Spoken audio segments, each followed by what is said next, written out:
clase de geografía vamos a ver un poquito más acerca de la cultura. ¿Pero qué es la cultura? Bueno, pues es justamente con lo que vamos a empezar el día de hoy. Quiero que pauses este video y vayas por tu libreta de geografía. A continuación, quiero que coloques como la fecha y como título actividad del video de la clase. Listo, espero que ya la tengas en tus manos porque vamos a iniciar con la siguiente pregunta. ¿Qué es la cultura? Ok, quiero que tú ahí en tu libreta de geografía escribas esta pregunta y escribas con tus propias palabras qué es la cultura. Recuerda que no tiene que estar 100% correcto, es lo que tú creas que es la cultura. Por ejemplo, si tu hermanito más pequeño o un niño de primer grado te dice, oye, ¿me puedes decir qué es la cultura? ¿Qué le responderías? Excelente. Espero que ya tengas tu respuesta inicial. Es muy importante que empecemos a ejercitar nuestro cerebro recordando o tratando de formular algunos conceptos que quizá no sabemos cómo explicar, pero que sí sabemos lo que significa. Bien, chicos, pues la cultura se refiere a un conjunto de cosas. ¿Qué cosas? Pues bienes materiales, espirituales, de un grupo social, etcétera, que ha sido transmitido de generación en generación a fin de orientar las prácticas individuales y colectivas. Esta incluye la lengua, procesos, modos de vida, costumbres, tradiciones, hábitos, valores, patrones, herramientas y conocimiento. Por ejemplo, la próxima semana estaremos celebrando el carnaval. El carnaval se celebra en muchas partes del mundo, es muy famoso en Brasil, por ejemplo, en esa región, pero aquí en Michoacán lo celebramos de una forma muy particular. En esta ocasión no es así, porque lamentablemente tenemos una pandemia y tenemos que ser responsables en no asistir a este tipo de eventos. Es más, ni siquiera creo que vayan a estar este tipo de eventos permitidos. Ok, pero la forma en la que celebramos aquí el carnaval es muy distinta a la forma en que se celebra en otros estados del mismo país de México, con todo y más en otros países. El carnaval en Michoacán ya es una cultura. ¿Por qué? Porque se va transmitiendo de generación en generación y los niños que van naciendo, que van creciendo, van conociendo esta forma de celebrar el carnaval y la van a ir adoptando, ¿ok? En cambio, en Brasil, en cambio, en otros países, en otros estados de nuestra república, también tienen su propio festejo y van pasando esta tradición de generación en generación. En noviembre celebramos el Día de Muertos y también lo hacemos de una forma única a los demás países del mundo, inclusive, aunque es muy parecida en todos los estados de México, cada estado tiene algo representativo que va pasando de generación en generación. A esto se refiere a la cultura, ¿sale? Todas las culturas son distintas, pero todas las culturas son ricas y todas las culturas vale la pena conservar y admirar. La función de la cultura, chicos, porque también tiene una cultura la función, es garantizar la supervivencia y facilitar la adaptación de los sujetos en un entorno.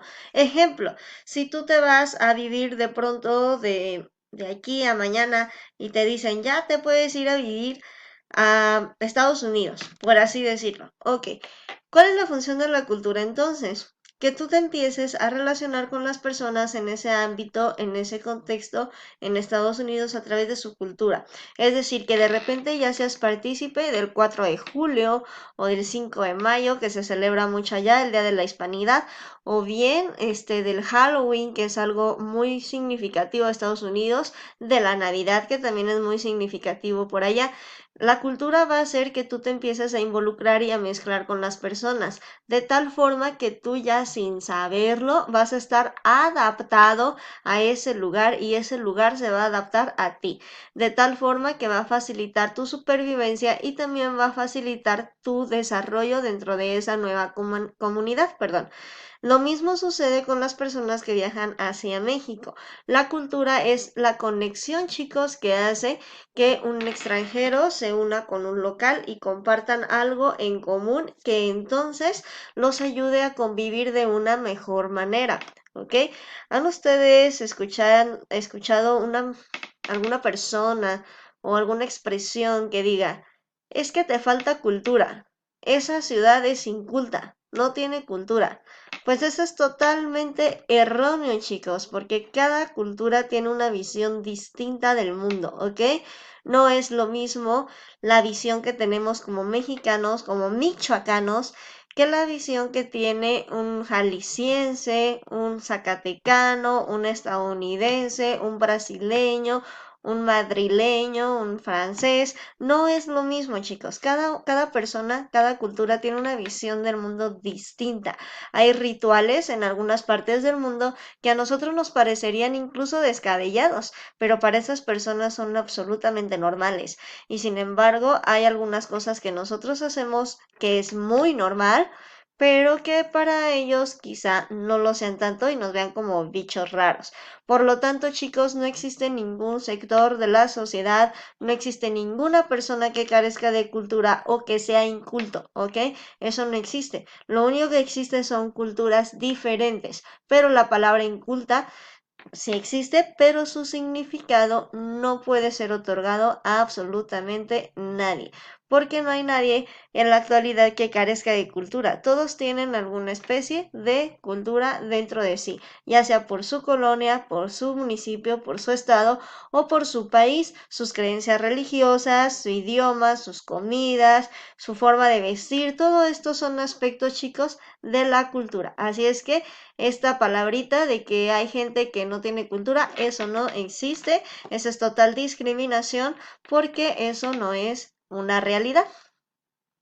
Clase de historia, vamos a ver un poquito acerca de cómo era la sociedad en el Porfiriato. Ya vimos los avances que hubo, por ejemplo, el automóvil, la bicicleta, los teatros, la electricidad, el fax, etcétera.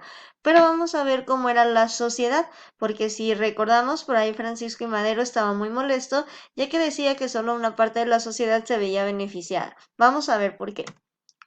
Bueno, chicos, la sociedad porfiriana, recordemos que a esta etapa de nuestra historia se le conoce como el porfiriato, hubo varios cambios, entre ellos, ¿recuerdan las leyes de reforma cuando se decía que los sacerdotes católicos o que la religión no tenía que tener parte en cuanto a los bienes del gobierno?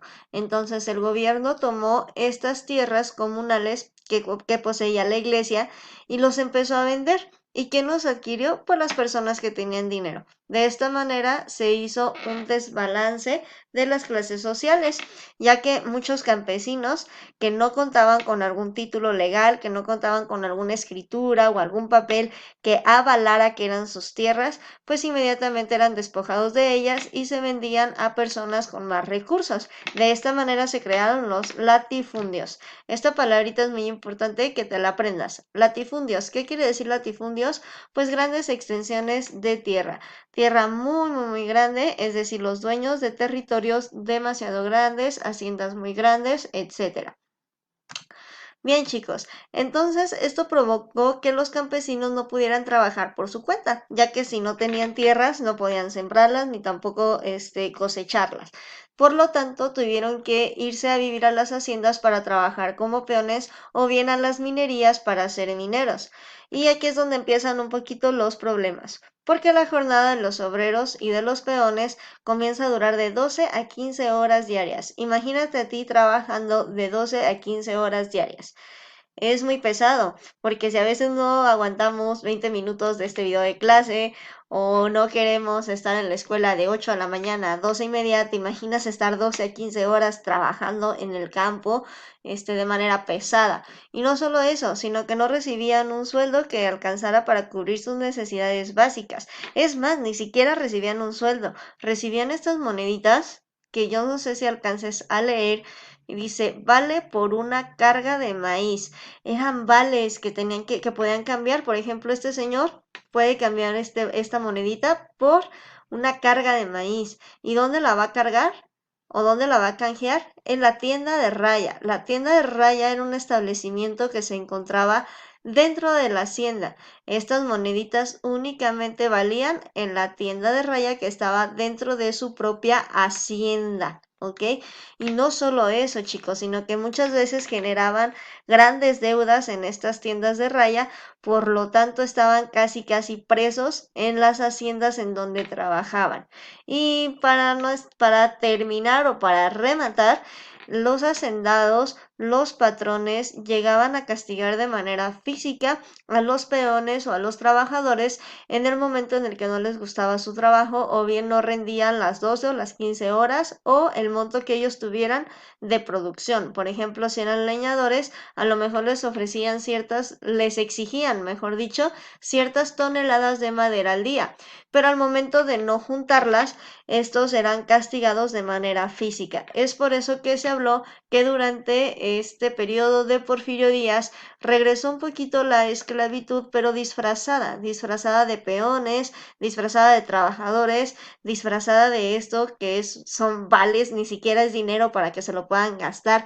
Prácticamente ellos estaban presos en la hacienda, porque si ellos se iban de la hacienda, ¿con qué iban a comer? Estas moneditas no las podían cambiar por nada allá afuera, únicamente en la tienda de Raya. Aquí estamos viendo solamente una cara, pero al voltear la moneda, probablemente decía el nombre de la hacienda y de quién era. Por ejemplo, una muy famosa fue la hacienda de los Buenaventura, una hacienda muy famosa de esa época en donde nace Graciela Olmos, una compositora mexicana, la compositora de varios corridos de la Revolución, entre ellos el Siete Leguas, de Pancho Villa, una gran guerrillera. Ya después hablaremos de las mujeres en la revolución, que es muy importante también destacar su labor. Si quieres buscar la canción, te recomiendo que la busques, está muy, muy, muy bonita. En fin, chicos, estas tiendas de raya eran un abuso y una burla para los peones que les quitaban sus tierras, llegaban, invadían, construían una hacienda, les ponían una tienda y tenían que comprar a fuerzas ahí, al precio que fuera, y tenían que estar ahí, porque si se iban, ¿cómo iban a sobrevivir? Pero bueno, nosotros ya tenemos el Facebook de Porfirio Díaz y por ahí la semana pasada apareció el Facebook de Francisco y Madero. Y Francisco y Madero nos va a contar, chicos, qué son las tiendas de raya y por qué la inconformidad de las personas hacia este tipo de modalidad de trabajo.